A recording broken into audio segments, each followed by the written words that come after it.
Hey guys, Peter Steele here, back with another video, and we're taking another look at the Dev Diaries.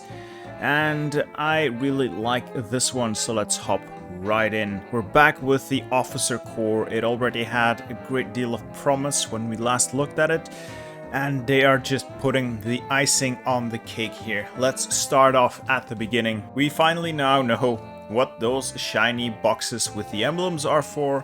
They are called the Officer Corps Spirits. Now, they are a new way to specialize your military, your generals, and even influence your division design, and every branch has several categories for those spirits that affect different aspects of the way they operate. One example here is for the Army Command. I think it's the center one here.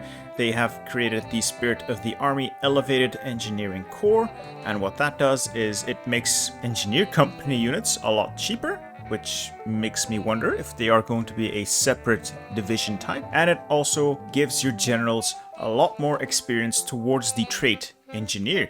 So that does have some interesting consequences. I do wonder what all the other things do. Proper heritage seems to be a cavalry thing. Motorization drive, yeah, that's probably motorization thing. Very interesting to see what other things will be, like professional officer corps or state serves the military. Those are interesting. And it looks like Army and Navy will have 3 of those spirits each, with the Air Force being reduced to only 2.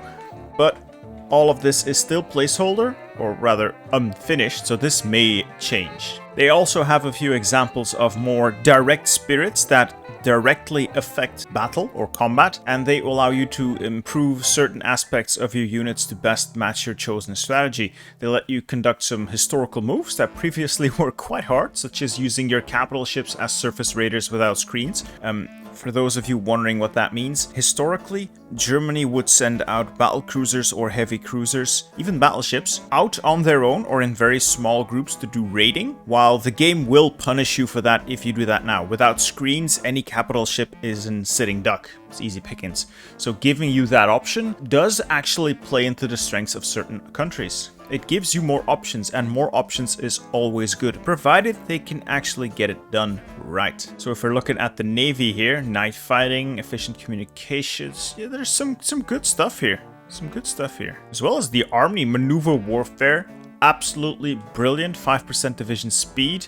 And it appears to also affect the tactics chosen in battle, which is interesting because I'll get to that in a bit. They will also give you the options to set a couple of favorite tactics. Those are things your generals use when fighting the enemy, and instead of it just being a random dice roll the way it is now, you actually have the opportunity to set your preferences, so your army plays in a certain doctrinal way. You get your own fighting style, so to say. Some of these are interesting, though I wonder what they all mean. Like static warfare seems to me like build many bunkers, but what does reserve officers or victory or death mean? Don't know. I'm really looking forward to seeing this in action. And then finally, they have Academy Spirits, specifically for the Army and the Navy, where in the past, or well, present, whenever you want a new admiral or new general, you click the button to randomly generate one, and it's purely random. You have no influence over what general or admiral you get. Now with these Academy Spirits, you can actually tailor that towards specific personality traits that you would want, as well as helping your existing generals progress in a certain direction. For instance, by having the engineering schools as your spirit of the academy, you will get a higher chance of finding yourself an engineer whenever you recruit a new officer, and generals that you already have in the field will gain more experience toward that specific trait. So that is incredibly helpful to build the best generals you can. It's gonna help you out so much. I mean, this is a massive buff for countries like Italy. They don't have that many generals, but they have the option to get some really spicy traits on those generals. And combined with some of the advisors you could get, as they showed in the previous week's Dev Diary, this is so good. I just hope it does not get min-maxed into a certain setting where every time you have to pick the same ones. I just hope they can balance this right. Yes, there is a lot of science involved in digging the ditch. Now it does appear, as they say here, that with the new spirits, some are limited by political ideology or doctrines, and you will have to take this into account when deciding your strategy. I'm not sure what they mean by that. I assume that, for instance, democracy cannot use human wave offensives. That's what that means, I think.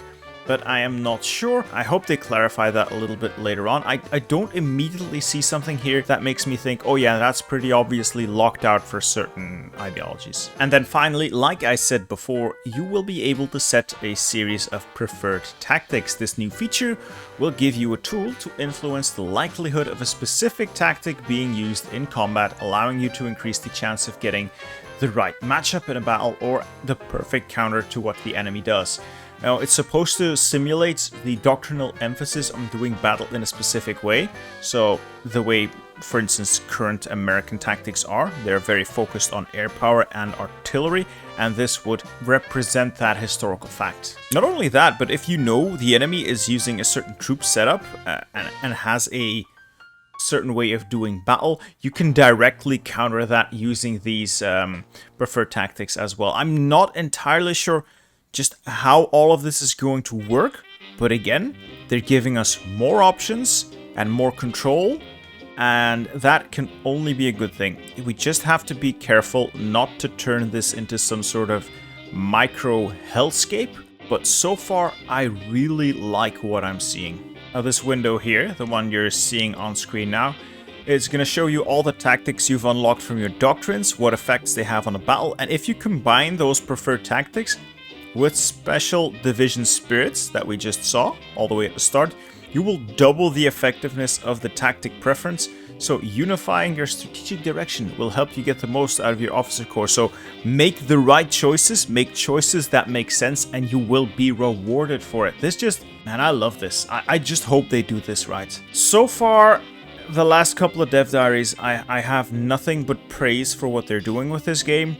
I am just looking forward to No Step Back so much. Paradox, this is your chance to give HoI4 the love it needs. Don't screw this up, do the numbers right, and you have one hell of a game here. Anyway, if you guys have some ideas on how this is going to play out, let me know in the comments. I'm always interested to hear your point of view, or if I've missed some comments the devs made on this post. I'm usually really quick on the recording. So yeah, if you like this video, leave a like, consider subscribing and hitting that bell icon to be notified whenever I upload more content. If you didn't like it, that's fine.